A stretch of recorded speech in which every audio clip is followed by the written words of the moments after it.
Os nacionalistas viron como por fin comezou a materializarse a longamente demandada mellora dos aparcadoiros disuasorios emprazados no barrio das Avesadas.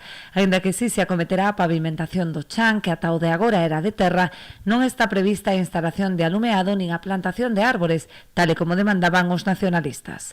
Grazas á insistencia do Bloque Nacionalista Galego e da nosa persistencia a hora de querer dispoñer duns aparcadoiros públicos decentes e axeitados para que a xente poida estacionar o seu coche cando baixa a Ribeira a mercar, a traballar ou incluso a pasear, pois agora vemos que ese traballo dá froito, non?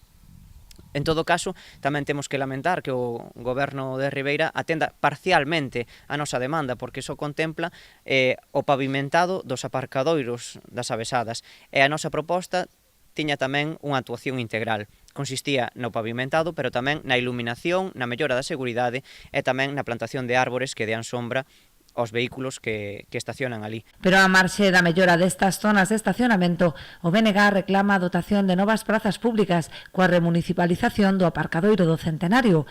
Volven insistir na necesidade de que o Concello asuma a xestión pública directa do servizo. Seguimos traballando para que o Concello de Ribeira asuma a titularidade do aparcadoiro Centenario e sexa de xestión directa por parte do Concello de Ribeira, como está pasando noutros concellos da contorna, no que podemos ter un aparcadoiro público eficiente, con custo reducido para as persoas que o usan de maneira asidua, e tamén queremos propoñer bonificacións adicionais a persoas que merquen no comercio local. Entendemos que remunicipalizar o aparcadoiro Centenario implicaría 300 prazas de aparcadoiro máis no Concello de Ribeira, no centro urbano, que tanta falta fan. Nesta mesma liña, os nacionalistas seguen a traballar para conseguir melloras no transporte que garantan un servizo público eficiente.